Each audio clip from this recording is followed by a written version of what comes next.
نحمدہ ونصلی علی رسولہ الکریم بسم اللہ الرحمن الرحیم۔ آج میں حضرت اسماعیل علیہ السلام پر بات کروں گی۔ حدیث شریف میں آیا ہے کہ ایک شب حضرت ابراہیم خلیل اللہ نے اپنے خواب میں دیکھا کہ کون ان سے کہتا ہے کہ اے ابراہیم اٹھو اور قربانی دو۔ خلیل اللہ نے مسلسل 3 دن تک یہ خواب دیکھا۔ تینوں دن 200 اونٹ قربانی کیے۔ چوتھے دن پھر خواب دیکھا، اے ابراہیم اپنے بیٹے اسماعیل کو اللہ کی راہ میں قربان کر دو۔ سبحان اللہ، ایسے خواب وحی کے ذریعے انبیاء کو آتے ہیں۔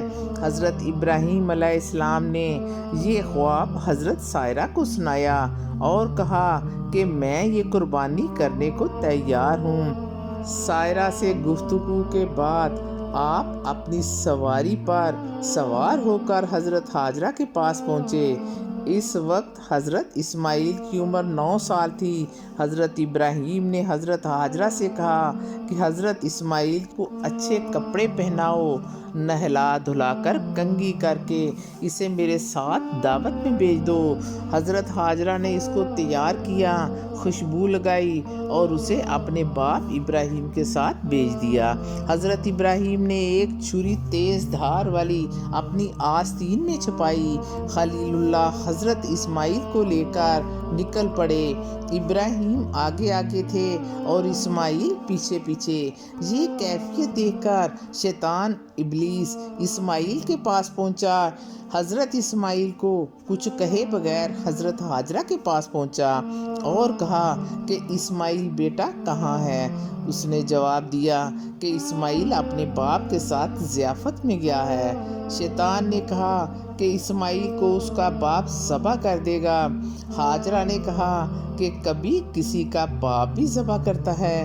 ابلیس نے کہا کہ اللہ تعالیٰ نے اس کو حکم دیا ہے۔ ہاجرہ نے کہا کہ اگر اللہ تعالیٰ نے حکم دیا ہے تو اس میں دیر اور کوتاہی نہیں ہونی چاہیے اور میں اللہ کی رضا پر راضی ہوں۔ پھر شیطان اسماعیل کے پاس آیا کہ یہ لڑکا ہے، میں اس کو بھٹکا دوں گا۔ شیطان نے اسماعیل سے کہا کہ تم کہاں جا رہے ہو؟ حضرت اسماعیل نے جواب دیا کہ میں آج اپنے باپ کے ساتھ ضیافت میں جا رہا ہوں۔ شیطان بولا کہ تمہارا باپ آج تمہیں ذبح کرنے کے لیے لے جا رہا ہے۔ حضرت اسماعیل نے اس شیطان سے کہا کہ کبھی باپ بھی اپنے بیٹے کو ذبح کرتا ہے؟ شیطان نے کہا کہ اسے اللہ تعالیٰ نے حکم دیا ہے کہ آج وہ اپنے بیٹے کو خدا کی راہ میں قربان کر دے۔ یہ سن کر حضرت اسماعیل نے جواب دیا کہ اگر اللہ تعالیٰ نے حکم دیا ہے تو میں بہوشی اس کی راہ میں قربان ہونا چاہتا ہوں۔ جب وہ دونوں دور تک نکل گئے، حضرت اسماعیل نے اپنے باپ سے پوچھا، ابا جان آپ مجھے کہاں لے جانا چاہتے ہیں؟ حضرت ابراہیم نے اپنے بیٹے کو جواب دیا کہ میں نے خواب میں دیکھا ہے کہ اللہ کے حکم سے میں تمہیں قربان کر رہا ہوں، آپ مجھے بتا دو کہ تمہاری اس میں کیا رائے ہے؟ حضرت اسماعیل نے جواب دیا کہ ابا جان میرے لیے یہ بہت بڑی سعادت ہے۔ آپ تو اللہ تعالیٰ کے دوست ہیں اور رات کو سوتے نہیں ہیں۔ جب بحکم خدا آپ سوئے تو اللہ تعالیٰ نے خواب کی سعادت نصیب کی۔ اسماعیل نے کہا کہ میں اس بات پر راضی ہوں جس پر تیرا رب راضی ہے۔ حضرت اسماعیل نے کہا کہ آپ وہ کر دیجئے جو میرے رب نے حکم دیا ہے، آپ مجھے انشاءاللہ تعالیٰ صابر ہی پائیں گے۔ 8، 9 اور 10 تاریخ کو مسلسل خواب دیکھا۔ اللہ تعالیٰ ان پر رحمت فرمائے۔ حضرت اسماعیل نے اپنے باپ سے کہا کہ جلدی کیجئے، انشاءاللہ تعالیٰ آپ مجھے صابروں میں پائیں گے۔ میں اللہ تعالیٰ کا مدعی ہوں، نافرمان نہیں۔ تاخیر کے سبب شیطان میرے دل میں وسوسے ڈالے گا کیونکہ یہ چاہتا ہے کہ وہ ہمیں صحیح راستے سے بھٹکا دے۔ حضرت ابراہیم نے اس وقت فرمایا کہ اس شیطان کو پتھر مارو۔ تب شیطان کو دونوں باپ بیٹوں نے پتھر مارے۔ اور اب یہ حاجیوں پر سنت ہے کہ وہ حج کے دنوں میں اس طرف پتھر پھینکتے ہیں۔ اس کے بعد حضرت ابراہیم اور حضرت اسماعیل اس جگہ پر جا پہنچے جس کو منع کہتے ہیں، جہاں جا کر تمام حاجی اپنے اپنے جانوروں کی قربانی کرتے ہیں۔ حضرت ابراہیم نے اپنے بیٹے سے کہا کہ تمہارا کیا ارادہ ہے؟ اسماعیل نے جواب دیا، اللہ کا شکر ہے کہ اللہ تعالیٰ نے قربانی کے لیے مجھے چنا ہے، آپ امر الہی بجا لائیے۔ جب بحکم خدا حضرت ابراہیم نے اپنے بیٹے اسماعیل کو قربانی کے لیے زمین پر منہ کے بل لٹایا تاکہ بیٹے کا منہ سامنے سے نظر نہ آئے، بیٹے کی محبت میں حکم خداوندی کی کوتاہی نہ ہو جائے، یہ بات در حقیقت بیٹے نے اپنے باپ کو سکھلائی تاکہ قربانی کی تکمیل صحیح طریقے سے ہو سکے اور میں اللہ کے ہاں مقبول ہو جاؤں۔ اس حکم کے بجا لانے میں حضرت ابراہیم نے کسی قسم کی کوئی کوتاہی نہیں کی، لیکن دل پر جو گزری ہوگی وہ وہی جانتا ہے۔ یا اللہ، ذبح کرنے سے پہلے حضرت اسماعیل نے کہا کہ میری آپ سے 3 گزارشیں ہیں اور یہ گزارش میری وصیتیں سمجھ لیجئے۔ سب سے پہلے میرے ہاتھ پاؤں سختی سے باندھ لیجئے، جان نازک ہے، تکلیف کی وجہ سے کہیں جنبش میں نہ آ جاؤں، خون کا قطرہ آپ کے کپڑوں میں نہ لگ جائے اور قیامت کے دن خدا کے عذاب کو برداشت نہ کر سکوں۔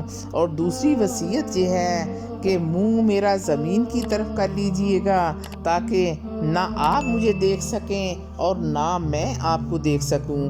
تیسری وصیت یہ ہے کہ جب آپ گھر تشریف لے جائیں تو میری والدہ کو میرا سلام کہنا، میرا خون بھرا کپڑا ان کو دے دینا تاکہ یہ نشانی دیکھ کر ان کو تسلی ہو سکے۔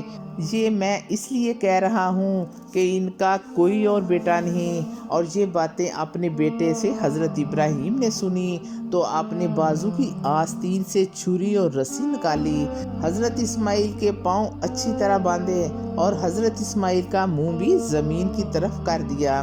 پھر حضرت اسماعیل نے اپنے باپ سے کہا کہ میرے ہاتھ پاؤں کھول دیجئے، میں بھاگنے والا نہیں ہوں۔ لیکن یہ بات حضرت ابراہیم نے نہ مانی اور گلے پر زور سے چھری چلائی، مگر بحکم خدا کچھ بھی نہ کٹا۔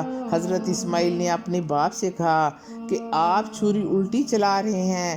حضرت اسماعیل نے اپنے باپ سے عرض کیا، ابا جان، چھری کی نوک کو گلے میں ڈال کر زور سے ذبح کرو۔ بیٹے کے کہنے پر ابراہیم نے ویسا ہی کیا، چھری دستے کے اندر چلی گئی اور دستہ حلق پر رہ گیا اور حضرت ابراہیم حضرت اسماعیل کو ذبح کرنے میں کامیاب نہ ہو سکے، غصے میں چھری زمین پر رکھ دی۔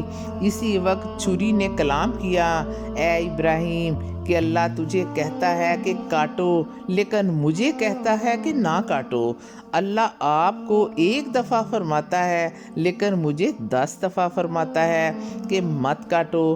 اللہ کے سامنے کسی کا حکم نہیں چل سکتا۔ حضرت ابراہیم کی گفتگو جاری تھی کہ ایک آواز سنائی دی، اللہ اکبر، اللہ اکبر، لا الہ الا اللہ واللہ اکبر وللہ الحمد۔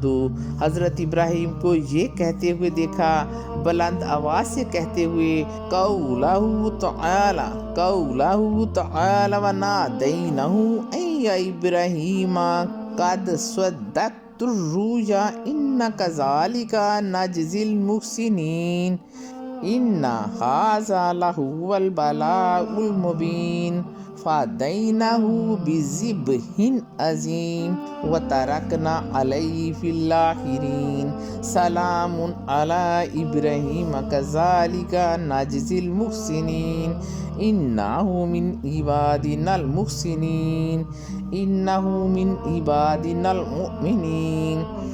اور پکارا ہم نے اس کو یوں کہ اے ابراہیم، بے شک سچ کیا تم نے اپنے خواب کو، تحقیق اسی طرح ہم جزا دیتے ہیں احسان کرنے والوں کو یعنی ایسے مشکل حکم میں ڈال کر آزماتے ہیں اور پھر ان کو ثابت قدم رکھتے ہیں، پھر اس کے بدلے میں بلند درجات عطا کرتے ہیں۔ ہم نے حضرت اسماعیل کو ایک بڑی قربانی کے بدلے چھڑا لیا، یعنی ایک دمبا بحیثیت سے بڑے درجے کا آیا۔ حضرت ابراہیم نے آنکھوں پر پٹی باندھ کر چھری ایسے زور سے چلائی تو اللہ کے حکم سے گلا نہ کٹا۔ حضرت جبرائیل نے حضرت اسماعیل کو اس جگہ سے ہٹا دیا اور ایک دمبا جو بحیثیت سے اپنے ساتھ لائے تھے ان کی جگہ پر رکھ دیا۔ جب حضرت ابراہیم نے اپنی آنکھوں سے پٹی کھول کر دیکھا تو حضرت اسماعیل کی جگہ ایک دمبا ذبح ہوا پڑا تھا۔ یہ سنت آنے والی نسلوں کے لیے قائم کر دی گئی اور آخرت تک یہ سنت جاری رہے گی۔ سلامتی ہو حضرت ابراہیم پر، یوں ہی بدلہ دیا کرتے ہیں ہر نیکی کرنے والوں کو، اور وہ ہمارے بندوں میں بہت ہی زیادہ ایماندار ہیں، اور ہم اس کو اپنی نعمتوں اور برکتوں سے نوازتے رہیں گے، اور ان کی نسل پر بھی ہمارا لطف و کرم جاری رہے گا۔ معلوم ہوا کہ یہ پہلی خوشخبری حضرت اسماعیل کی تھی، اور سارا واقعہ اللہ کے راستے میں انہی سے تعلق رکھتا ہے۔ یہود کہتے ہیں کہ حضرت اسحاق کو ذبح کیا گیا، اور یہ بات حقیقت کے خلاف ہے۔ حضرت اسماعیل کی اولاد سے ملک عرب میں نبی آتے رہے، اور آخری نبی حضرت محمد صلی اللہ علیہ وآلہ وسلم تھے۔ حضرت اسماعیل کی اولاد میں سے ہیں، اور کہتے ہیں کہ اللہ تعالیٰ نے ایک دمبا قربانی کے لیے جنت سے بھیجا تھا، اور اس چمڑے کے باعث دسترخوان بنا کر خلق اللہ کو اسی پر کھانا کھلایا کرتے، اور اس کی پشم سے حضرت سائرہ نے چادر بنوائی۔ حضرت ابراہیم نے اس چادر کو حضرت سکینہ کے تابوت میں رکھ دیا۔ ایک دن حضرت جبرائیل علیہ السلام اس تابوت کو لے کر رسول خدا کے پاس آئے، اور وہ حضور صلی اللہ علیہ وآلہ وسلم نے حضرت امیر المومنین عمر ابن الخطاب کو عنایت فرمایا تاکہ اس کا خرقہ بنا کر پہنے، اور وہ خرقہ حضرت عمر رضی اللہ تعالیٰ عنہ نے ساری زندگی پہنا تاکہ حضور صلی اللہ علیہ وآلہ وسلم کے فرمان کی تعمیل ہو سکے۔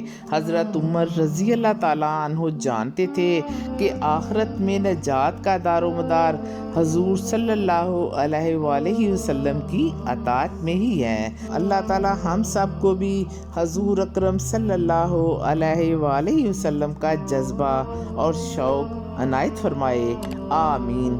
اچھی سوچ اور اچھی نیت والوں کو سکون ڈھونڈنا نہیں پڑتا، ان کی سوچ ہمیشہ نکھری اجلی اور پاکیزہ ہوتی ہے۔ یا اللہ ہمیں دنیا اور آخرت میں عافیت عطا کرنا، اسلام کے 5 ارکان پر چلنے کی توفیق دینا، اپنی رحمت کے دروازے ہم پر کھول دینا، کرونا وبا کو ختم کر دینا، ہم سب کو تمام تکلیفوں اور بیماریوں سے نجات دینا، ہمیں اپنے ماں باپ کا خیال رکھنے کی توفیق دینا، جن کے والدین اس دنیا میں نہیں ہیں ان کو جنت الفردوس میں اعلیٰ مقام عطا کرنا۔ یا رب العالمین میری اس دعا کو عرش الہی پر قبول کرنا، آمین ثم آمین۔